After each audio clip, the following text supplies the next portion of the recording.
Hello बच्चों, ये आपके सेकंड चैप्टर का पार्ट सेकंड है। अब इस वीडियो में देखते हैं हम कहाँ तक चैप्टर को कवर कर पाते हैं। पिछली वीडियो में आपने माइक्रो ऑर्गेनिजम्स को जाना और उसमें हमने एक वर्ड सीखा सेल।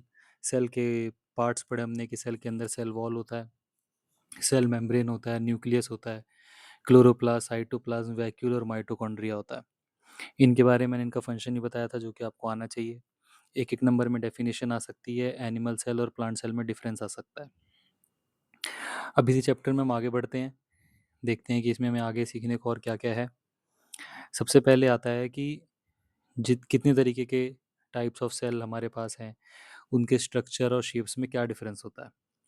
तो एग्जांपल के लिए अगर हम मसल सेल और नर्व सेल लेते हैं, जैसे हमारी बॉडी में मसल्स हैं, तो उसमें एक सेल जो होता है वो ऐसा होता है जैसे रेड कलर का आपको दिख रहा है।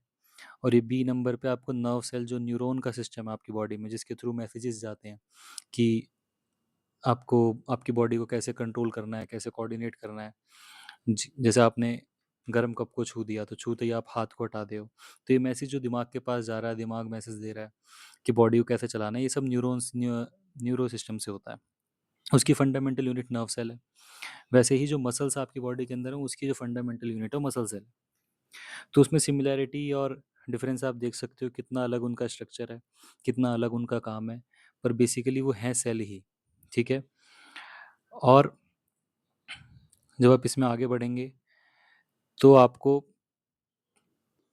ये पता चलेगा कि कुछ सेल जो होते हैं वो राउंड शेप में होते हैं, कुछ होते हैं लॉन्ग होते हैं, कुछ थिन होते हैं। ठीक है। और हर ऑर्गेनिज्म में जो नंबर ऑफ सेल्स होते हैं वो भी अलग अलग होते हैं, किसी में कम होते हैं, किसी में ज़्यादा होते हैं। सबका अपना स्ट्रक्चर जो है, उसके जो शेप है, उसके फंक्शन के हिसाब से बना होता है। अधिकतर हर सेल का अपना एक यूनिक शेप है, यूनिक साइज है, यूनिक स्ट्रक्चर है। ठीक है। Unique shape, size and structure. अब आपकी बॉडी में जो न्यूरॉन्स है, जो मैंने बताया, जो जिसको हम नर्व सेल्स कहते हैं, ये मैसेजेस को लेके जाते हैं। ये मैं बता चुका कि आपकी बॉडी को कैसे काम करना है, इस मैसेज को कैरी करने का काम न्यूरॉन करते हैं। ये बेसिकली डिफरेंस आ सकता है कि मसल सेल और न्यूरॉन्स में डिफरेंस, नर्व सेल में डिफरेंस बताओ। जैसे प्लांट होते हैं तो प्लांट के अंदर प्लांट सेल होते हैं।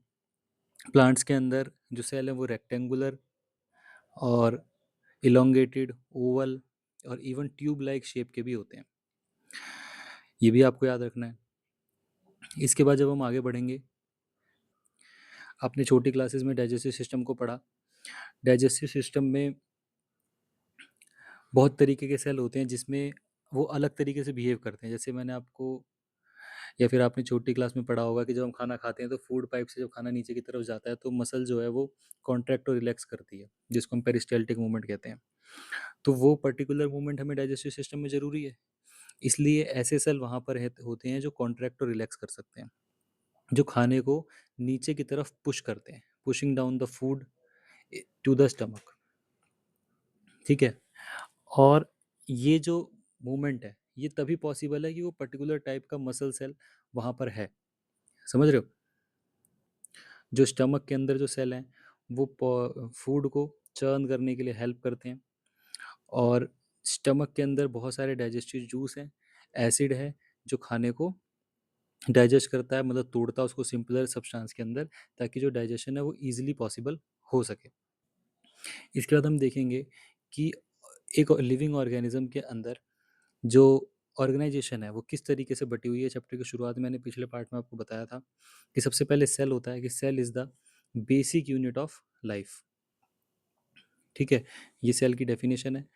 और ये जो सेल है वो ब्रिक बाय ब्रिक, मतलब ईंट की तरह जैसे जोड़ जोड़ के हम दीवार बनाते हैं, वैसे सेल सेल मिलके एक सिमिलर सेल का जो ग्रुप है, जो एक जैसे होते हैं, वो मिलके क्या बनाएंगे, टिश्यू बनाते हैं।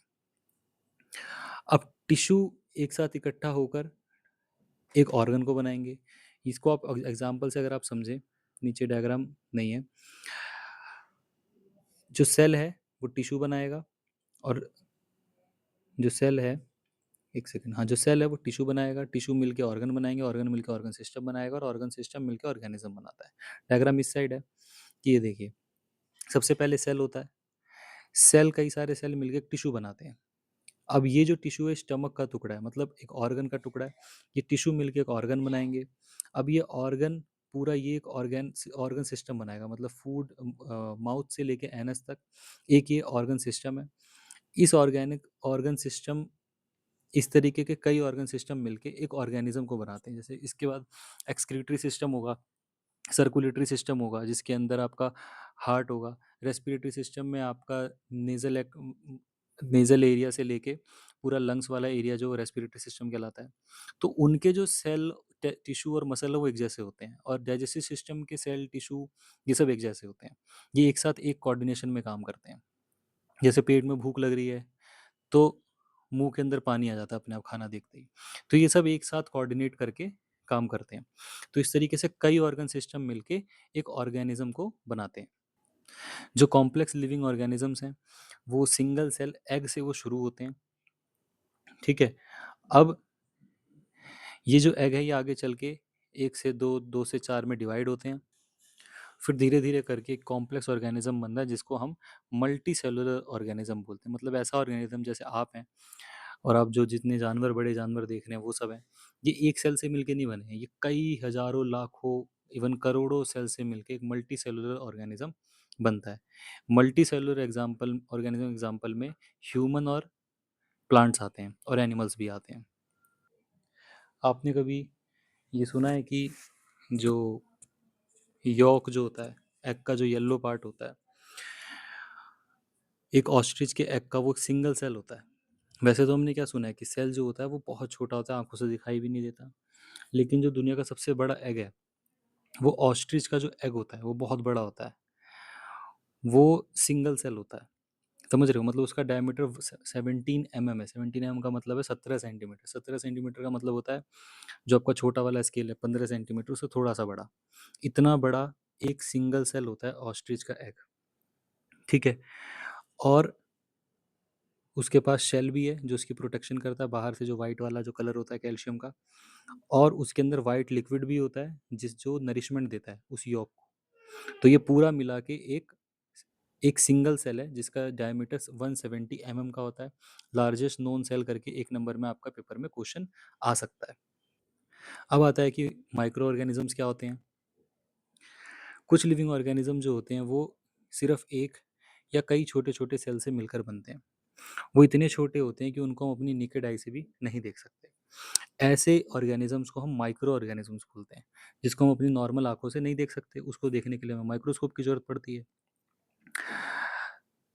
तो इसका कुछ एग्जांपल अगर आप देखो तो माइक्रो ऑर्गेनिज्म का एग्जांपल आप होता है बैक्टीरिया, अमीबा। इसके अलावा हजारों एग्जांपल्स हैं। बेसिकली ये 2-4 नाम होते हैं जो आपको याद रखने होते हैं। ये यूनिसेलुलर होते हैं, बैक्टीरिया और अमीबा। कुछ होते हैं जैसे फंजाई, एल्गी, ये मल्टी सेलुलर होते हैं, मतलब इसमें एक से ज़्यादा सेल होते हैं। और ये हमारे हर जगह, हवा में, पानी में, मिट्टी पे, आपकी बॉडी के अंदर बाहर, हर जगह सेल मौजूद ही हैं, बहुत सारे मौजूद हैं, जिनको हम माइक्रो ऑर्गेनिजम्स कहते हैं। ठीक है।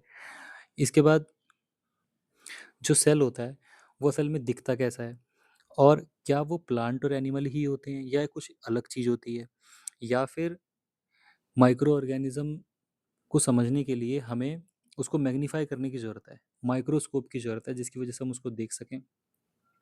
साइंटिस्ट ने आज के समय पे बहुत लो कॉस्ट, मतलब बहुत सस्ते रेट पे फोल्डेबल पेपर माइक्रोस्कोप भी बनाए हैं। स्कूल में आपको वो भी दिखाएंगे शायद, जिसको हम फोल्ड स्कोप बोलते हैं आज के टाइम पे।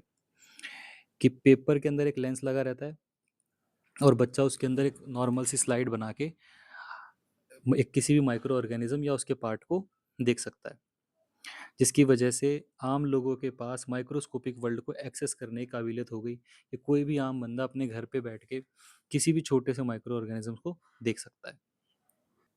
अब उसी फोल्ड स्कोप का अगर आपको एक्सेस मिल जाए तो आपके घर के आसपास कोई पॉन्ड वाटर है या स्टेगनेंट वाटर है, रुका हुआ पानी है, उसको अगर ऑब्जर्व करना रहे तो आप कर सकते हो। उसको करने के लिए कंटेनर लीजिए, पानी इकट्ठा करिए अपने टीचर की मदद से या अपने बड़ों की मदद से, ड्रॉपर की मदद से एक बूंद पानी निकालिए, उसको माइक्रोस्कोप की या फिर फोल्ड स्कोप की स्लाइड पे रखो, उस पर कवर स्लिप रखो जैसे हमने पहले पढ़ा था, और उसको आप माइक्रोस्कोप के अंदर आप रख के देख सकते हो। कि एक पॉन्ड के अंदर, रुके हुए पानी के अंदर कितने सारे बैक्टीरिया, कितने सारे ऑर्गेनिज्म रहते हैं सिर्फ एक बूंद पानी के अंदर।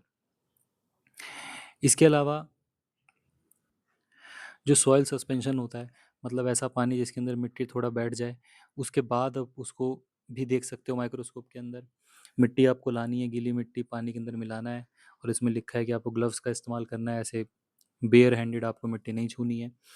और मिक्स करने के बाद फिर आपको थोड़ी देर उसको छोड़ना है, मिट्टी धीरे धीरे नीचे बैठ जाएगी। फिर जब मिक्सचर सेटल हो जाए, एक ड्रॉपर को लेना है और फिर ऊपर से एक स्लाइड आपको लगा के देखनी है, और देखना है कि क्या मिट्टी बैठने के बाद जो हमें लग रहा है पानी साफ़ हो गया, क्या उसके अंदर अभी और भी माइक्रो ऑर्गेनिज़्म हैं, नहीं हैं, या कैसे हैं, कितने, उसको आप दोनों पानी के साथ कंपेयर कर सकते हो।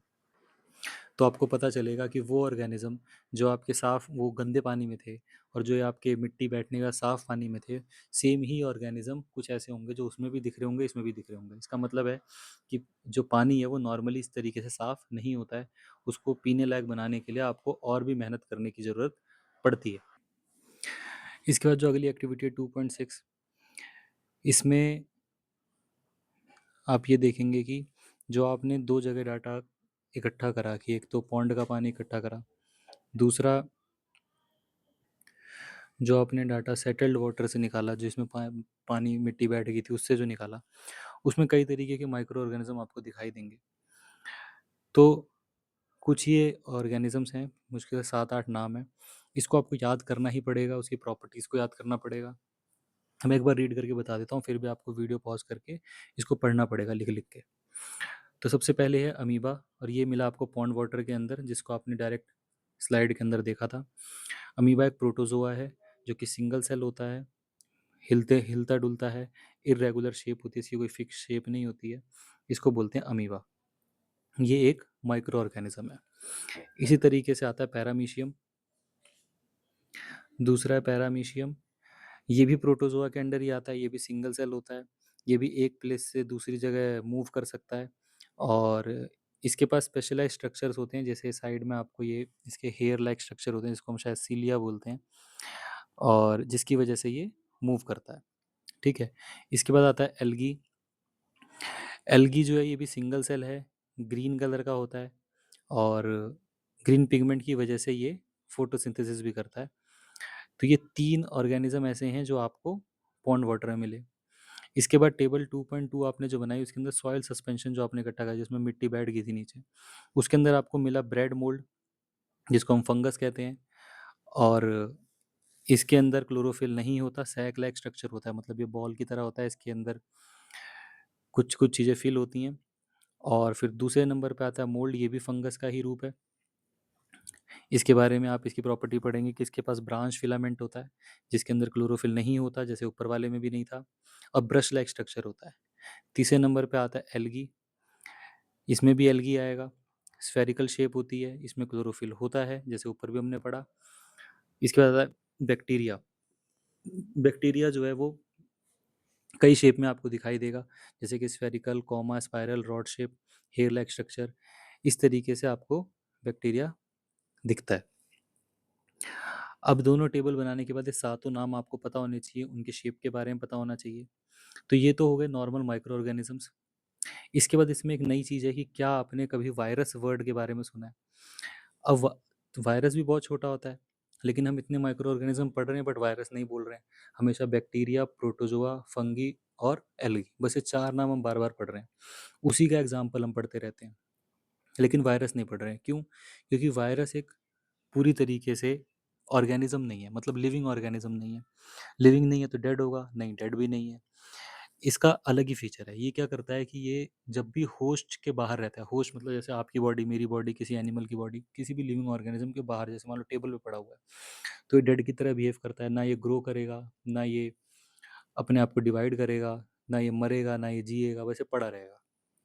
लेकिन जैसे ही इसको होस्ट मिलता है, जैसे ये आपकी बॉडी में घुसेगा, ये तुरंत मल्टीप्लाई करना शुरू कर देता है, तुरंत लिविंग बीइंग की तरह बिहेव करना शुरू कर देता है। तो इसको प्रॉपर हम माइक्रो ऑर्गेनिजम्स में जब काउंट करते हैं तो इसको थोड़ा सा अलग हम पढ़ते हैं।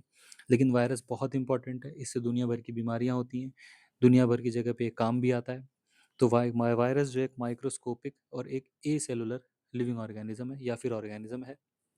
जब ये लिविंग सेल के अंदर जाता है तो ये मल्टीप्लाई करता है, मतलब 2 के 4, 4 के 8 होने लगता है। ये किसी को भी, प्लांट, एनिमल, बैक्टीरियल, किसी को भी इन्फेक्ट कर सकता है और डिसीज़ पैदा कर सकता है। ठीक है? इसके बाद आने वाली वीडियो में हम ये पढ़ेंगे कि हम माइक्रोब से, यानी कि माइक्रो ऑर्गेनिज्म से कैसे कनेक्टेड हैं, इनसे हमारा क्या फ़ायदा क्या घाटा है, और धीरे धीरे हम इस चैप्टर को ख़त्म करने की उस पे जा रहे हैं। कोई भी डाउट हो तो आप कमेंट कर सकते हैं। अपना ध्यान रखिए। धन्यवाद।